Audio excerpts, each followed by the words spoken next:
Boa noite, irmãos. Saúdo a todos com a graça e com a paz do Senhor Jesus. Amém? Convido a igreja a abrir a palavra na carta de Paulo aos Efésios,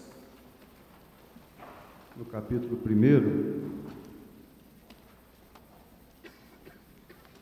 Eu vou ler a partir do verso 15 e convido a igreja a ler comigo a partir do verso 20 até o verso 23.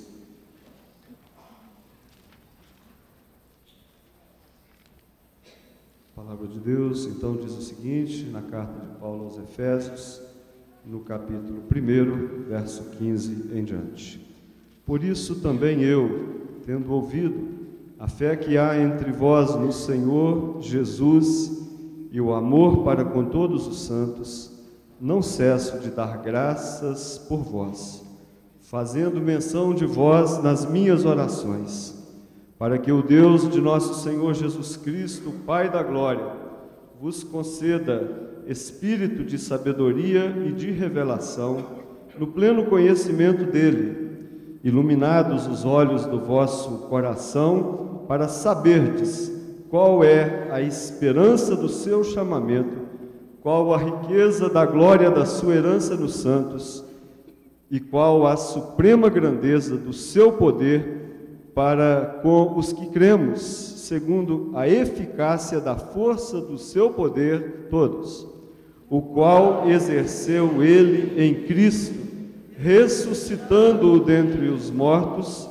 e fazendo-o sentar à sua direita nos lugares celestiais, acima de todo principado e potestade e poder e domínio e de todo nome que se possa referir, não só no presente século, mas também no vindouro, e pôs todas as coisas debaixo dos pés, e para ser o cabeça sobre todas as coisas, o deu à igreja, o qual é o seu corpo, a plenitude daquele que a tudo enche em todas as coisas. Que o Senhor nos abençoe com a leitura da sua palavra.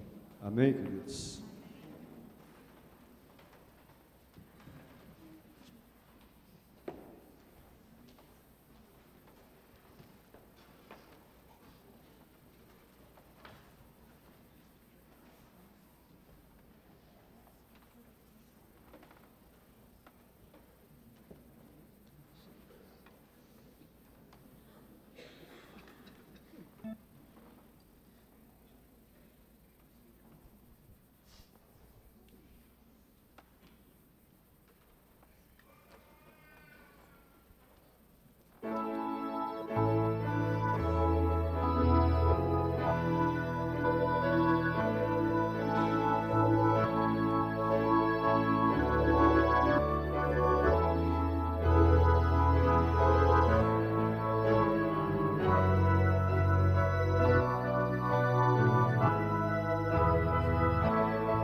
irmãos, esse coro masculino é uma realização de um sonho que temos e temos orado por isso e ele começa a tornar realidade, né?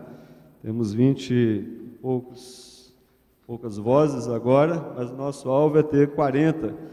E então, se você gosta, quiser participar, procure o Wagner. Cadê o Wagner? Fica em pé, Wagner, nosso presidente. Isso. E se você está chegando na igreja, gosta de cantar também, venha cantar conosco para adorar o nosso Senhor. Eu estou guardando a vaga de alguém para entrar no meu lugar. Então, procure. Queridos, há um momento hoje na indústria cinematográfica interessante, onde ela busca resgatar heróis, super-heróis dos gibis antigos, né?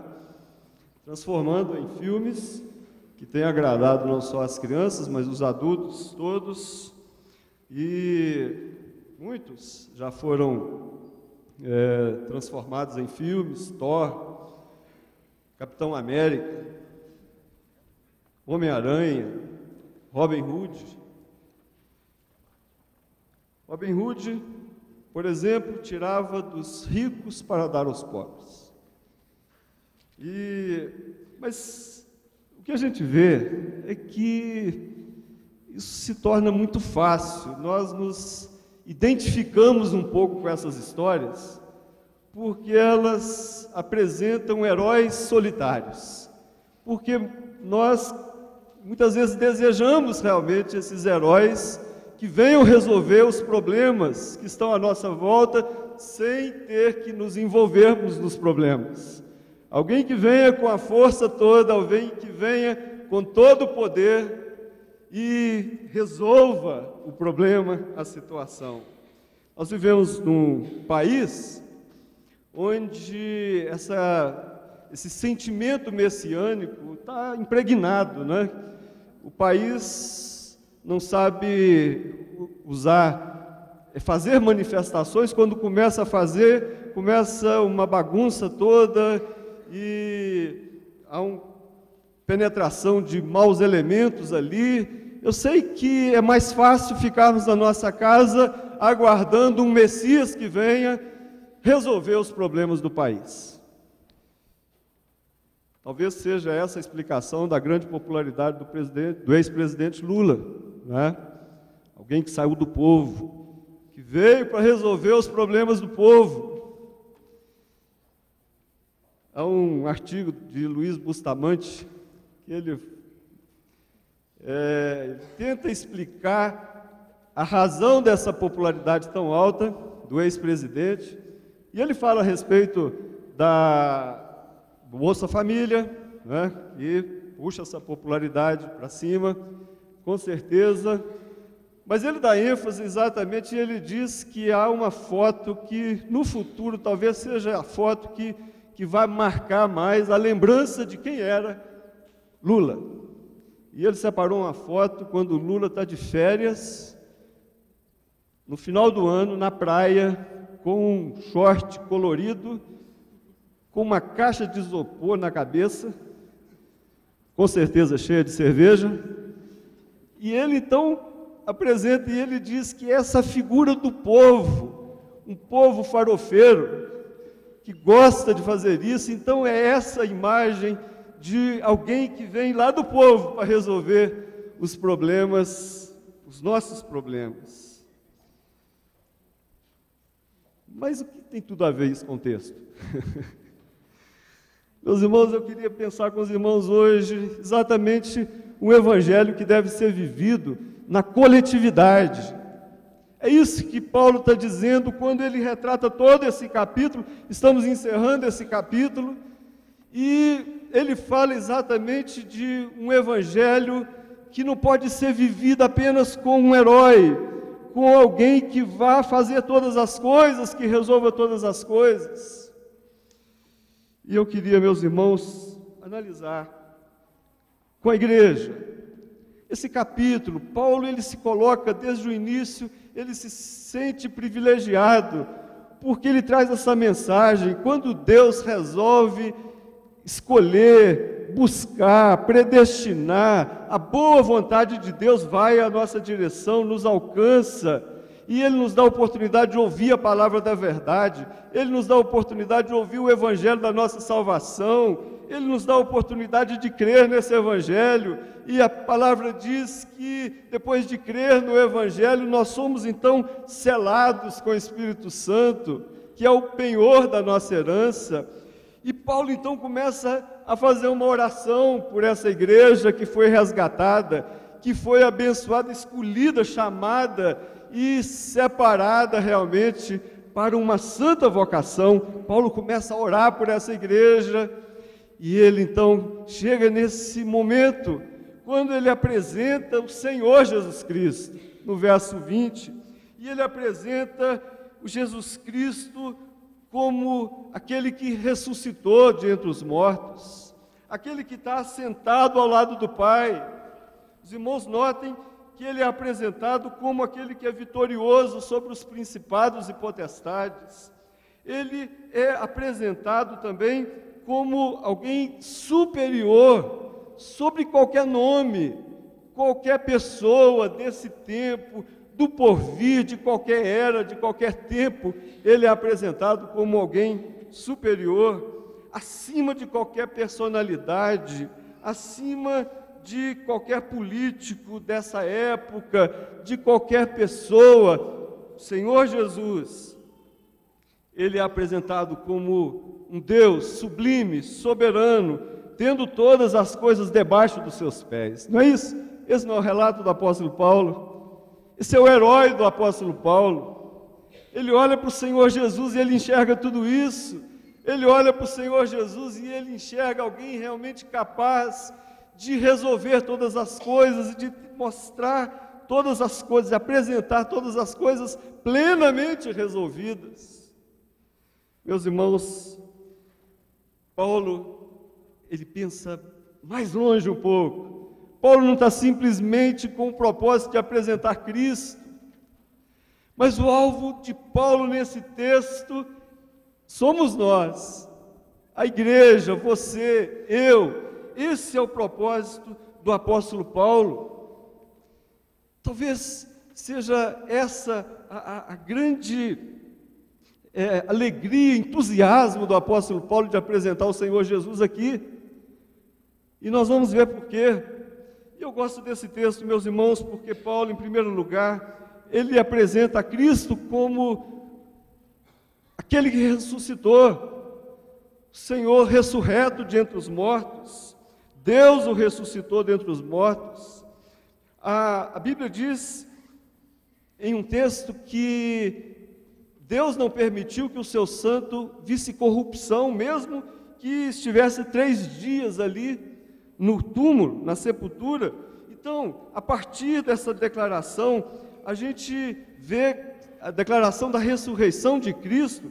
Nós vemos que o apóstolo Paulo, ele faz uma ligação dessa ressurreição com todo o Evangelho. Se Cristo não ressuscitou, olha, nada tem valor, nada tem sentido, não tem sentido nós estarmos aqui, não tem sentido nós cantarmos cânticos de guerra, de vitória, de certeza das vitórias do Senhor Jesus, não tem sentido tudo isso. Então, a ressurreição de Cristo, ela tem sido bombardeada pelo inferno. O diabo tem usado inúmeras pessoas para tentar destruir a crença da ressurreição.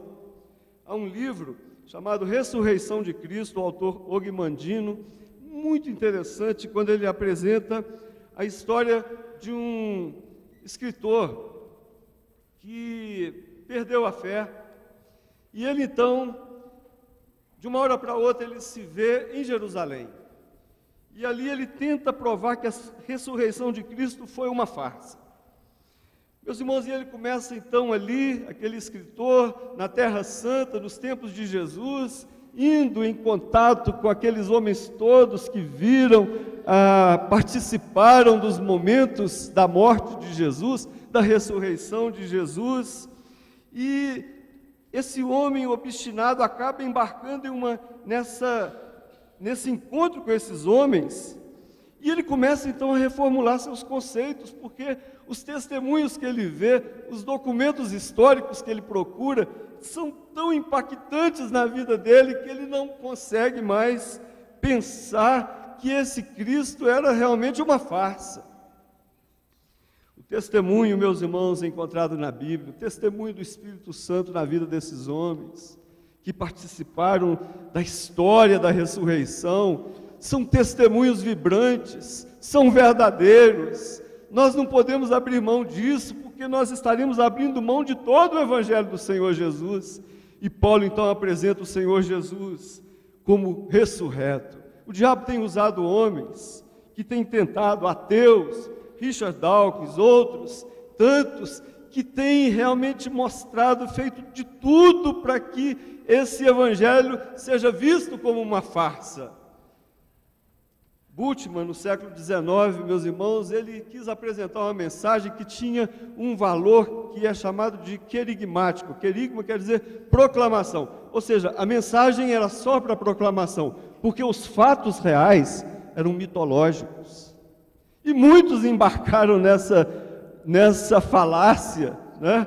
Mostrando o Senhor Jesus como um mito, que a ressurreição foi um mito, outros dizendo que Deus morreu, que não tinha verdade nenhuma na ressurreição do Senhor Jesus. Mas não é isso que Paulo defende. Paulo, ele apresenta o Senhor Jesus, e é o primeiro aspecto da sua apresentação. Ele diz, ele é ressurreto, ele ressuscitou. Meus irmãos, é impressionante quando Paulo mostra a ressurreição de Cristo e diz que o Senhor Deus, mesmo depois de Cristo ter se tornado maldição, Ele assumiu toda a maldição do mundo, dos nossos pecados sobre Ele, mas o Pai o ressuscitou e o colocou assentado nos lugares celestiais. Meus irmãos, Nelson Mandela ficou 27 anos preso. E quando o apartheid foi encerrado, ele saiu então da prisão, que já era uma prisão domiciliar, mas ele já saiu dali sabendo que ele seria o presidente da África do Sul. E ele então convida o ex-presidente, que dirigiu o país no meio do apartheid, e ele convidou aquele homem, de Klerk, para ser o vice-presidente com ele. Perguntaram, ninguém entendeu aquilo. Era um momento de mudança, né? E ele então disse que ele precisava perdoar, porque se ele não perdoasse, ele continuaria prisioneiro, mesmo estando fora da cadeia. Mas o mais interessante é que depois da eleição, depois de estar ali presidente, vice-presidente, num encontro, Mandela, 2 lugares separados para o presidente e o vice-presidente, Nelson Mandela então vai, puxa a cadeira para o de Klerk se assentar. Meus irmãos, um homem que não merecia estar ali, mas é isso que Deus fez. Ele resgata o Senhor Jesus da morte e o coloca sentado do seu lado, à mão direita de Deus, vitorioso, poderoso, soberano. Esse é o Senhor do nosso Evangelho, da vida cristã, da nossa fé. Meus irmãos, nós não adoramos um Deus falso, sem poder. Nosso Deus tem todo o poder, toda a autoridade. O Senhor Jesus tem toda a autoridade dada por Deus. Mas o texto continua, meus irmãos. Em segundo lugar, Paulo afirma que Cristo é vitorioso sobre principados e potestades. Paulo se refere aqui a nomes de poderosos. E ele diz, e de todo nome que se possa referir, não só no presente século, mas também no vindouro. E ele está se referindo aos poderes, principados, potestades. Parece que, enquanto Paulo ora para que a igreja tivesse visão espiritual, discernimento, para enxergar Cristo e a vocação que Deus nos deu, parece que a igreja hoje está pedindo, está orando ao Senhor, pedindo visão para enxergar os demônios, para conhecer os demônios. Vi um pastor certa vez, meus irmãos não vão acreditar nisso, mas creiam, eu vi do meu lado. Estava ele com a sua esposa e uma pessoa ali, e eles estavam orando por aquela pessoa, para expulsar o demônio daquela pessoa, o pastor de olho fechado e a esposa de olho aberto, andando em volta, e ela falava para o marido: Pombagira está aqui, ore, pode orar, expulsa a Pombagira. Aí ele continuava orando, aí ele falava de novo: o tranca-rua está aqui, o Zeppelin está aqui, e começou a trazer aquele monte de nome que eu nunca tinha nem ouvido falar, e ele orando: Senhor, manda o teu anjo, os anjos derramarem um balde de ácido sobre esses demônios. Meus irmãos, não encontramos na Bíblia esses nomes. Isso é herança dos centros de Umbanda, que invadiu aí a cultura popular evangélica. Só pode. Mas não é isso que o texto está dizendo. Meus irmãos, o foco nunca pode ser um demônio, porque ele já foi derrotado. Não tem poder acima do poder de Jesus, é isso que Paulo está apresentando. O Senhor Jesus está acima de todo principado e potestade, não tem nome, nem nesse tempo agora, nem no vindouro, nem no porvir, um nome maior do que o nome do Senhor Jesus Cristo. Hoje nós temos tantas filosofias neopagãs invadindo aí os nossos contextos, tantas coisas. Meus irmãos, filmes que pregam esse neopaganismo. Estava vendo um filme, A Bússola de Ouro, né? Filme que parece até infantil, mas ali ele prega a inexistência de Deus. É o homem, e o homem não tem um espírito de vida, porque o espírito fica do lado de fora, representado por um animal, os daimons, que na verdade são demônios pessoais. Então esses paganismos que estão sendo infiltrados na mente das nossas crianças, dos nossos jovens, é Harry Potter, é bruxarias que têm sido ensinadas, e encontra uma adolescência que é um terreno fértil para essas bruxarias todas. Meus irmãos, todo esse mundo infernal, satânico, que tenta penetrar no nosso meio, que está querendo invadir as nossas casas, o coração do nosso povo, meus irmãos, nós podemos repreender no nome de Jesus, porque não tem nome maior, não tem principado, potestade, demônio que seja, que tenha poder sobre o Senhor Jesus Cristo. Amém, igreja? Meus irmãos, nós precisamos de olhar para o Senhor Jesus como Ele é. Ele não é um fraco, morto na cruz, como vemos nos crucifixos. Alguém ali acabado, sem expressão. Jesus é vitorioso, ressurreto, está sentado à mão direita de Deus, poderoso sobre todas as coisas. Meus irmãos, esse texto nos leva a refletir ainda sobre a posição do Senhor Jesus nesse mundo, na igreja. O texto diz que o Senhor o colocou de tal forma que todas as coisas estão agora debaixo dos seus pés. O cumprimento profético do Salmo lá no Velho Testamento, Salmo 110. Todas as coisas foram colocadas debaixo dos seus pés. E o texto diz, meus irmãos, e pôs todas as coisas debaixo dos seus pés, para ser o cabeça sobre todas as coisas. E aqui nós encontramos a grande verdade que Paulo quer apresentar nesse capítulo inteiro. E ele diz: pois todas as coisas debaixo dos seus pés, para ser o cabeça, e fez o quê? E deu à igreja. Meus irmãos, o Evangelho não é um evangelho de herói solitário. O Evangelho é feito por uma igreja, por um corpo de Cristo. O Evangelho, a proclamação do Evangelho, está aqui, é dada à igreja para nós.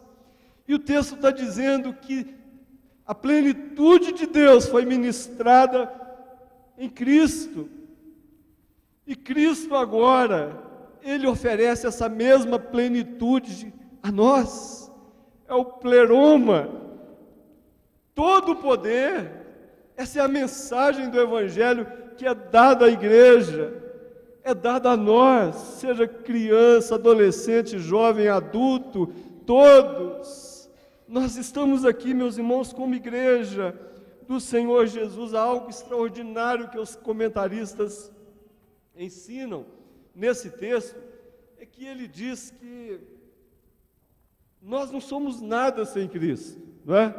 O corpo sem o cabeça não é nada, é uma massa de carne sem vida. Mas a grande verdade desse texto é que o Senhor Jesus nos deu o privilégio, da mesma maneira que Ele nos completa, Ele nos dá o privilégio de nós completarmos o cabeça. Nós fazemos parte, nós somos convidados, nós somos intimados, aliás, nós fomos chamados para isso. E hoje nós encontramos uma igreja, meus irmãos, que se satisfaz com eventos, uma igreja que se satisfaz de sentar no banco, uma igreja que se satisfaz de ouvir alguém cantar aqui à frente, uma igreja que se satisfaz com talvez uma pessoa falando, uma igreja que se satisfaz com alguém que resolva todos os problemas. E o Senhor Jesus não idealizou nada disso. Ele idealizou uma igreja onde Ele é o cabeça e Ele ministra toda a plenitude do Espírito Santo a nós, e nós somos agora chamados a ir para o mundo. Essa é a vocação missionária da igreja, meus irmãos. Não existe igreja sem vocação missionária.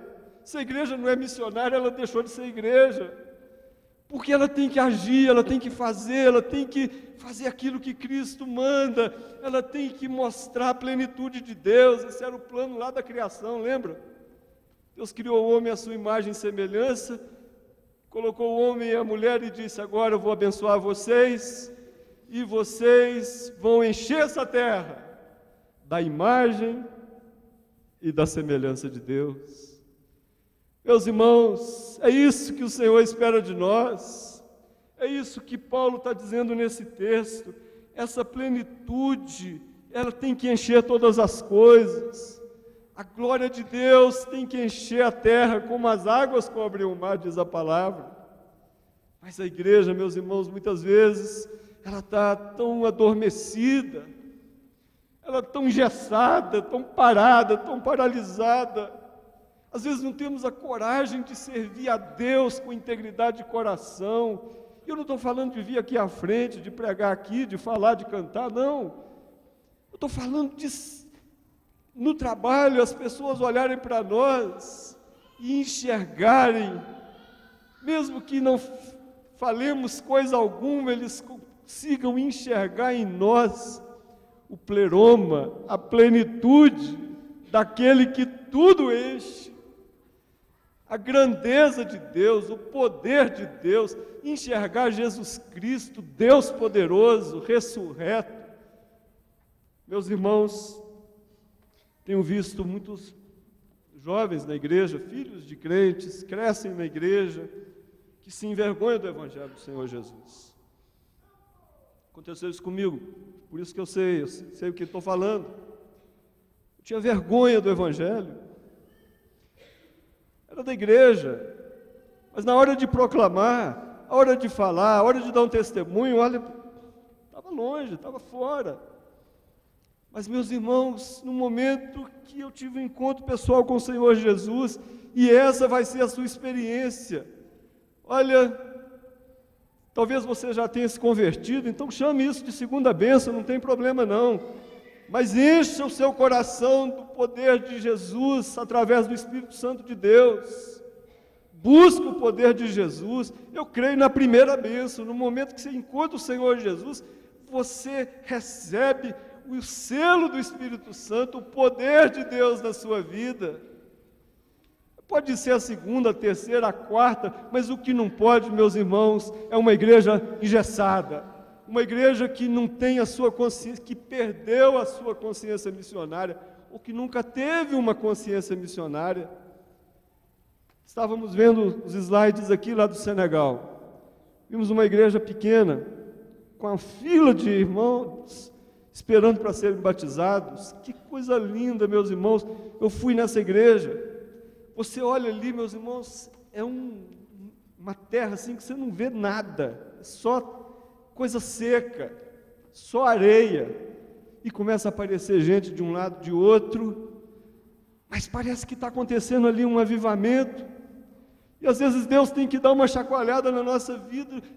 Aqueles pastores, meus irmãos, estão ali pregando o Evangelho no meio de muito sofrimento, perseguição. A Janete falou a respeito do reverendo Zé Dilson, que marcou agora, depois de 1 ano, marcou-se o julgamento. Então parece que Deus, muitas vezes, Ele tem que pôr alguém na cadeia para a gente poder dobrar o joelho. Mas não precisava disso, porque o que Deus espera de nós é que simplesmente sejamos proclamadores do Evangelho, simplesmente a nossa vida seja uma vida de testemunho do Senhor Jesus Cristo, que a nossa vida seja vibrante quando pensar no Senhor Jesus, quando falar do Senhor Jesus, que a igreja seja uma igreja ardorosa, que a igreja seja uma igreja vibrante, animada, porque sabe que o seu Senhor é vitorioso. Foi-lhe dado vitória, todo o poder, e Ele então, toda essa plenitude, Ele coloca à nossa disposição. E nós não fazemos nada, meus irmãos. Nós estamos acostumados a gastar o nosso tempo. Nós já fomos convencidos pelo mundo que tudo que a gente tem que ser gasto no mundo. Nós já fomos convencidos que todo o dinheiro que Deus nos der é para o consumismo. Nós já fomos convencidos de que toda a beleza que Deus nos dá é para a sensualidade. Nós já fomos convencidos que todo o talento que Deus nos dá é para a gente ser contratado lá no mundo, para tocar em outros lugares, muitas vezes se referindo aqui especificamente à música. Tantos artistas maravilhosos que vemos na mídia aí, nasceram no coral da igreja, nasceram dentro de uma igreja, mas tinha talento demais para gastar numa igreja. Elvis Presley tinha talento demais, uma igreja era pequenininha demais para ele. Meus irmãos, Deus é tão grande, o poder dele é tão majestoso, que nem todo o talento que Deus nos der é suficiente para a gente adorá-lo da maneira que ele merece. Mas nós estamos convencidos de que o mundo é que precisa de nós, é o mundo que precisa do nosso dinheiro, é o mundo que precisa dos nossos talentos, é o mundo que precisa de tudo que Deus tem nos dado. Toda a plenitude de Deus em Jesus Cristo foi dada à igreja, a mim, a você. E o Senhor, eu creio que fica olhando para cada um de nós, pacientemente esperando as nossas atitudes, as nossas ações. Meus irmãos, que o Senhor fale ao nosso coração, queridos. Nós não podemos simplesmente entender que somos uma igreja apática e isso é suficiente. Eu sei que hoje o mundo tem mostrado um estilo de vida cristã descomprometido. Você vem a hora que pode, né? Se não tem um programa melhor na televisão, você até vem na escola dominical, mas se vem na escola dominical, nem precisa vir à noite. Porque também, né? Semana inteira trabalhando, domingo é dia de acordar cedo. Meus queridos, tudo que fizermos é pouco. É pouco para poder expressar gratidão, adoração, louvor a um Deus que é todo-poderoso e que, além de ser todo-poderoso, Ele resolveu oferecer, colocar esse poder à nossa disposição. Eu queria, meus irmãos, eu queria ver realmente homens nessa igreja que compreendessem isso, que se juntassem, homens que separados fazem tanta coisa no mundo. Imagina esses homens juntos, para a glória de Deus, jovens, que compreendam essa visão missionária, compreendam essa coisa grandiosa de Deus que está em nós, que é o Espírito Santo de Deus, a sua plenitude.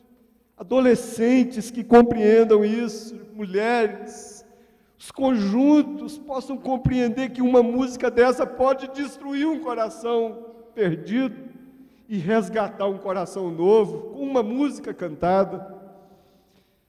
Porque todo o poder de Jesus foi dado à igreja. Foi dado à igreja. Você é a igreja. Eu sou a igreja. Meus irmãos, a vida cristã, ela não é vivida por heróis solitários. É o corpo de Cristo. É o corpo de Cristo que somos nós. Juntos, meus irmãos, é isso que o Senhor espera de nós.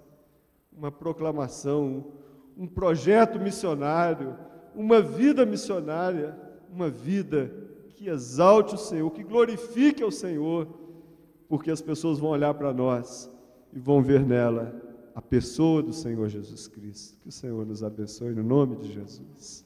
Amém, igreja. Amém.